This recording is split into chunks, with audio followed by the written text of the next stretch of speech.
Good afternoon বন্ধুরা, তোমরা সবাই কেমন আছো? আশা করি অনেক অনেক ভালো আছো। আর আমি তো অনেক ভালো আছি, তাও আবার তোমাদের ভালোবাসায়, তোমাদের সাপোর্টে অনেক ভালো আছি এবং অনেক খুশি আছি। তো সবাই কি করছো এখন বলো? এখন দুপুরবেলা, দুপুর 1:30 বাজে। তো এই 1:30টার সময় আমি খেতে বসতে যাব। তো দেখছি এই গাছটা না একদম শুকিয়ে গেছে। যেহেতু এই গাছটা ঘরের ভেতর জানলার ওপর থাকে, সেই জন্য গাছটার দিকে অতটা চোখে পড়ে না। তো এখন দেখলাম গাছটা কেমন শুকিয়ে শুকিয়ে গেছে। তো ভাবলাম চলো খাওয়ার আগে গাছটাতে একটু জল দিয়ে দিই। তো জল দিতে দিতে দেখলাম কত পাতা টাতাগুলো সব মরে গেছে। এগুলো এখন পরিষ্কার করতে থাকি। আর আজকের আমি তোমাদের সামনে কোনো ব্লগ ভিডিও বা রান্নার ভিডিও নিয়ে আসিনি। আজকে আমি তোমাদের সামনে এসেছি একটা ইটিং শো নিয়ে। তো চলো বন্ধুরা, তোমরা আমার সঙ্গে থাকো আর দেখতে থাকো। আশা করি তোমাদের ভিডিওটা অবশ্যই ভালো লাগবে। তো এখন এই গাছটাতে যেহেতু জলটা দিয়ে দিচ্ছি, খেতে বসতে যাবো আর গাছটার এই অবস্থা দেখলাম, তো ভাবলাম আগে জলটা দিয়ে নিই, তারপরেই না হয় খেতে বসবো, তাই না? আর গাছে দেখো চারিদিকে পাতাগুলো সব মরে মরে গেছে। আর এই গাছটা তো এমনি অত যত্ন করতে হয় না, দেখেছি। কি গাছ আমি জানি না, যত্ন করতে হয় না, কিন্তু খালি জল টল দিতে থাকলে, আর খুব যে জল দিতে হয় তাও না, কিন্তু জানো তো মাঝে সাঝে একটু জল দিলেই গাছটা কি সুন্দর বড় হয়ে যায়। দেখো গাছটা উঠে এসছে। তো এই গাছের পাতা পোতাগুলো আমি এখন পরিষ্কার টরিষ্কার করে ভালো করে জল টলগুলো দিয়ে তারপরেই খেতে বসবো। তো আমি আমার ভিডিওটা এখন খাওয়া থেকেই শুরু করছি এবং খাওয়াতেই শেষ করব ভিডিওটা। আর এই খাওয়াটা এতটাই লোভনীয় খাবার যে তোমরা দেখলেই বুঝতে পারবে আমি কি খেতে বসেছি তোমাদের সামনে, এবং কেন এটা লোভনীয় বললাম সেটাও তোমরা দেখে বুঝতে পারবে কেন বললাম এটা এত লোভনীয় খাবার। তো চলো বন্ধুরা, তোমরা আমার সঙ্গে থাকো আর দেখতে থাকো ভিডিওটা। আশা করি তোমাদের অনেক অনেক ভালো লাগবে। তো আগে আমি এগুলো পরিষ্কার করে নিই, পাতা টাতাগুলো, তারপরে আমার সঙ্গে চলো সবাই।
গরম গরম ধোঁয়া ওঠা ভাত আর সঙ্গে একটু মাখন আর একটু নুন ভালো করে মেখে ঝরঝরে ভাত মুখে নেওয়ার পরে আর একটা মচমচে সবুজ কাঁচা লঙ্কা। ও মাই গড, মাইন্ড ব্লোয়িং একেবারে। বলো তোমরা কে কে এরকম খাও আমার মতো মাঝে মাঝে? আজকের দুপুরের খাওয়াটা তো পুরো জমে ক্ষীর, মুখের মধ্যে যেন স্বাদের বোমা ফাটছে একেবারে, কি বলবো। ওরে বাবা রে বাবা, এক গ্লাস শেষ হতে নাও তো মনে হয় যেন আরো এক গ্লাস নিয়ে নিয়ে, আর সঙ্গে কাঁচা লঙ্কা। ওয়াও,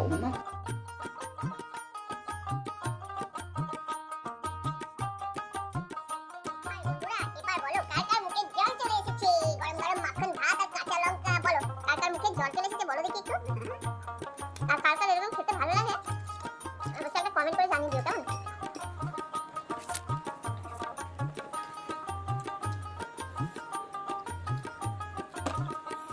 এরকম গরম গরম মাখন ভাত কাঁচা লঙ্কা দিয়ে খাওয়া মানে পুরো ভাত উঠে যাবে, তাই না বলো?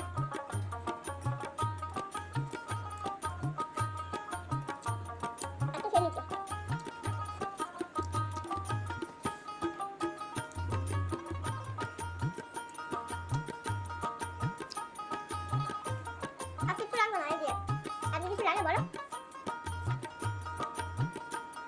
মাঝে মাঝে ভালোই লাগে তাই না? ঝাল নুন ছাড়া মানে তেল মশলা ছাড়া এরকম একটু মাখন ভাত গরম গরম কাঁচা লঙ্কা বা ডিম সিদ্ধ ফেরা ভাত মাখন দিয়ে হেভি লাগে না বলো? যা খাচ্ছি না কি বলবো একদম।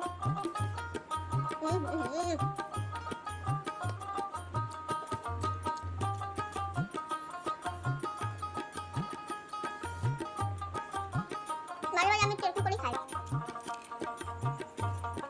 হেভি।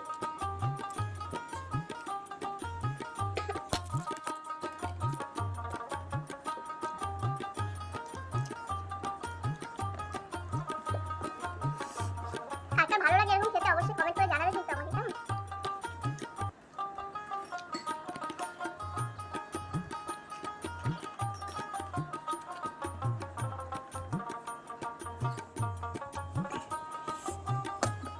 নিমেষে সব ভাত উঠে যাবে একবার।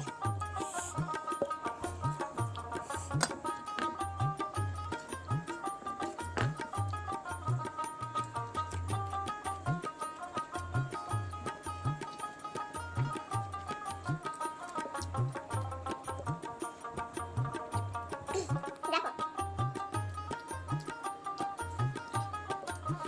পুরো ফিনিশড। তিনটে লঙ্কা নিয়েছি, আমি দুটো খেতে পেরেছি, একটা খেতে পারিনি। আর পুরো ভাবছিলাম দেখে তো এই ঝাল ঝাল মাখন দিয়ে ভাতটা যে কি ভালো লাগে। তোমরা অনেকেই খাও, তোমরা জানো এই স্বাদটা কতটা। তো চলো বন্ধুরা, এতক্ষণ সময় ধরে আমার খাওয়া দেখার জন্য তোমাদেরকে অনেক অনেক ভালোবাসা। আর দেখো পাত পুরো পরিষ্কার হয়ে গেছে একদম, একটা লঙ্কা বেঁচে গেছে, এটা শুধু খাবো। আরে চল একটা ছবি তো তুলে নিতে পারি বলে।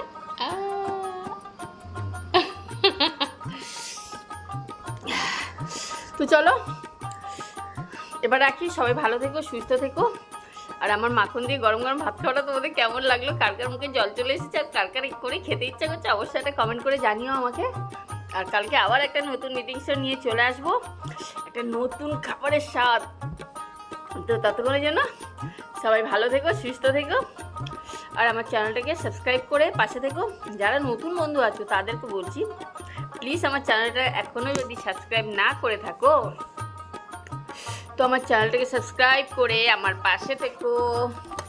আমি যখনই কোনো নতুন নতুন ভিডিও, ব্লগ, ইটিং শো বা রান্নার কিছু দেবো অবশ্যই তোমাদের কাছে আগে চলে আসবে।